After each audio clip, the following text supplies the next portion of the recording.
Assalamualaikum warahmatullahi wabarakatuh. Saya Cindy Melani.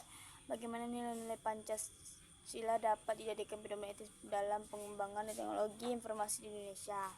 Nilai-nilai Pancasila berfungsi sebagai kerangka moral dan etika yang mengarahkan pengembangan teknologi informasi TI agar selaras dengan jati diri dan kepribadian bangsa Indonesia, bukan sekedar mengikuti tren global. Sila 1. Ketuhanan Yang Maha Esa. Pengembang TI harus menciptakan produk menghormati nilai-nilai religius, tidak mengandung unsur penghinaan terhadap agama manapun, dan melindungi privasi data kepercayaan pengguna. Sila kedua, kemanusiaan yang adil dan beradab. Teknologi harus dirancang untuk memanusiakan manusia, bukan mendiskriminasi atau mengeksploitasi.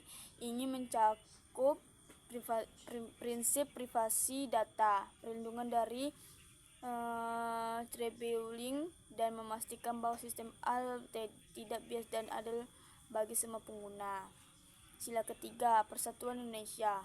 Pengembangan TI harus memperkuat persatuan, bukan memecah belah.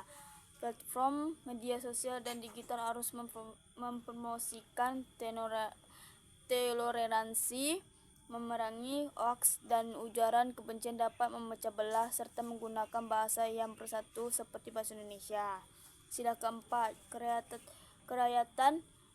Prinsip musyawarah untuk mufakat dapat diadopsi dalam proses perancang teknologi yang melibatkan partisipasi publik. Pengambilan keputusan oleh algoritma atau transparan dan dapat dipertanggungjawab kepada rakyat. Sila kelima, keadilan sosial. Teknologi harus diarahkan untuk mencipta keadilan, bukan memperlebar kerancangan. Ini berarti memprioritaskan pemerintahan akses internet, keterjangkauan perangkat, dan pengembangan aplikasi yang memecah masalah sosial ekonomi rakyat banyak, bukan hanya lalang elit. Yang kedua, menurut Anda apa arti penting Pancasila sebagai nilai negara dan menjaga kedaulatan digital bangsa? Pancasila adalah benteng kedaulatan digital sovereignty bangsa Indonesia. Kedaulatan digital adalah kemampuan suatu bangsa untuk mengontrol dan mengatur ruang digital sendiri. Yang ketiga, berikan contoh kasus nyata atau hipotetis di bidang teknologi yang dapat diselesaikan dengan mengambil sila kedua dan kelima. Kasus penggunaan algoritma rekrutmen otomatis dan diskriminatif.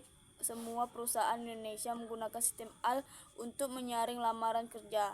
Tanpa disadari, algoritma ini belajar dari data historis yang bias dan cenderung menolak pelamar perempuan untuk posisi teknik yang memprioritaskan pelamar dari universitas tertentu di kota besar, sehingga mengabaikan lulusan dari daerah. Bagaimana prinsip keadilan sosial bagi seluruh rakyat Indonesia dapat diterapkan dalam pemerhatian akses teknologi dan pendidikan digital?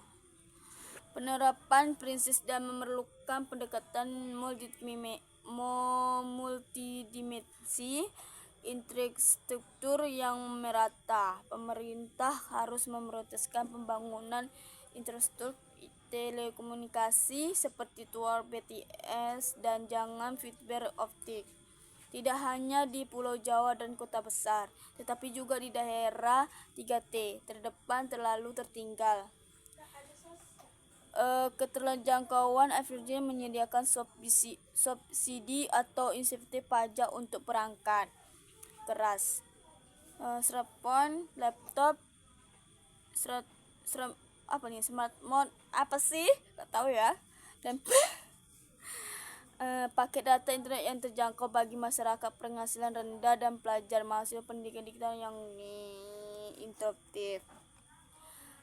Yang kelima, jelaskan bentuk penerapan sila keempat dalam proses pengambilan keputusan berbasis data atau sistem kecerdasan buatan AL. Sila keempat menekankan kepada permusyawaratan,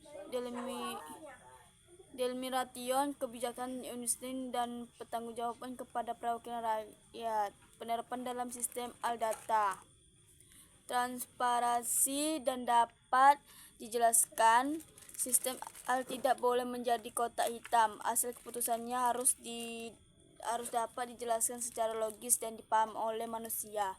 Hikmat kebijaksanaan. Partisipasi publik dalam perancangan sebelum sistem al ditetapkan berdampak besar. Yang keenam, analisis dampak negatif jika pengembang teknologi di Indonesia mengabaikan nilai-nilai Pancasila dalam informasi digital mereka. Mengabaikan nilai-nilai Pancasila akan menciptakan ekosistem digital yang disorientasi tidak berakar pada budaya dan penuh risiko. Krisis identitas dan budaya teknologi akan menjadi alat westernisasi atau sekuritisasi budaya yang pasif, menghilangkan jati diri Indonesia. Nilai-nilai individualistik dan materialistik akan mendominasi, mengikis semangat gotong royong dan kekeluargaan. Demikian, Pancasila bukanlah menghambat informasi, melainkan kompas etika yang memastikan bahwa kemajuan teknologi membawa kemaslahatan bagi seluruh rakyat Indonesia dan tidak menyimpan dari jati diri bangsa. Sekian dari Cindy Melani. Assalamualaikum warahmatullahi wabarakatuh.